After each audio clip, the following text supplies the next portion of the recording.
Hello and welcome to this quick unboxing of this Sansco CCTV recorder. This is the 16 channel version of the DVR. It's the 1080N unit with no hard drive. The drive is sold separately. So there's not really anything on the box. So let's whip this open. And the first thing you get in here is the accessories box. And then we've got the recorder itself in bubble wrap. And that seems to be it. Let's get that out of the way. So here's the recorder itself.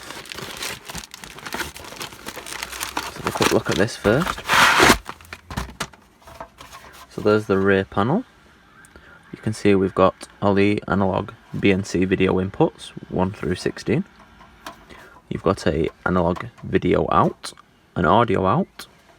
You've got a HDMI HD output, Ethernet LAN internet connection port, 2 USB ports for mouse or USB thumb drives, etc. 2 audio inputs, a RS485 connector, power input, and a VGA output. So we've got a few choices of video output on this thing. You can use analog video, HDMI, or VGA. There's the front panel, pretty bare, there's not really anything to it. 3 LEDs, a brand name. These things come as all kinds of different brands. It's just a generic Chinese DVR. We'll open this in a minute anyway and have a look inside, because I'm going to install the hard drive as well, which is a Western Digital 2TB purple model in this case. In the accessories, we've got the power supply for the unit. So this is a 12 volt DC 2A one with positive in the centre. Then we've got a free mouse included, basically, a token gesture one. These are the generic cheapo mice. I mean, they work, but they're not brilliant. Then you've also got a little bag with some screws in it in here. I assume these are for mounting the hard drive. And there's a card here, a quick setup guide that shows you the basic connection diagrams and actually signing into the system, etc. This uses the XMEYE application on your phone in order to remotely connect to it and view it. So same as most recorders tend to, at least these generic Chinese ones anyway. So yeah, let's get this thing taken apart and put the hard drive in. Okay, so I've got my trusty Phillips screwdriver here, and we've got 2 screws in the side, on either side. And that's pretty much it. There's none in the back, so that should slide off now. Or is it a lift up? Maybe lift up on this one. Just have to, yeah, you just have to lift the sides a little bit and it lifts up like so. You can see the battery that stores the time and date is replaceable, which is nice. This is the SATA power cable for the hard drive. There's the data cable. There is a second port on this unit, so you can connect another hard drive. So you could put 2 drives in this in theory, if you could split the power and find somewhere to mount them.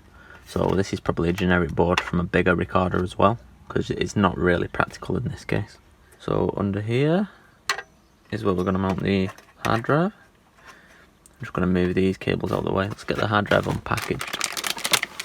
I tend to buy recorders without hard drives and put my own in, because I like to have the Western Digital purple drives. These are actually made for surveillance. So it's a surveillance drive for 24/7 systems that are constantly writing over and over, which would normally wear a standard hard drive out much quicker.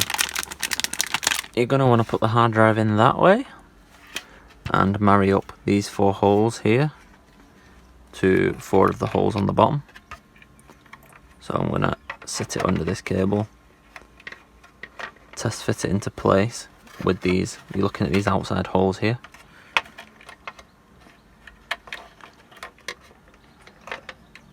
I'm going to turn it over. This is always awkward until you get at least one of the screws in, and it's hard to do it to the camera as well.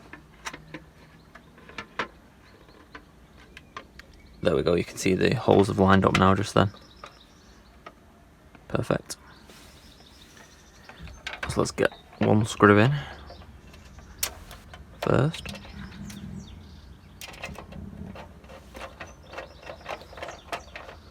Don't tighten it all the way, just go most of the way in, and you've still got some manoeuvrability. There we go. Now I've got two in diagonal. I'm going to tighten these up, and I can let go of the drive and put the other two in. This is a model 8216 DVR as well, by the way. It does say on this model on the bottom. Also, when you're putting your drive in, do make sure it is the right side for the connectors, because they're only so long. SATA power goes into there. We'll tuck that out of the way. And data, we're going to bring round over to here. And that will sit over the top like that. We'll just flatten it a little bit. We'll just slide the lid back in again, making sure that you pull it out to fit over. Got to butt the front in first on these little clips.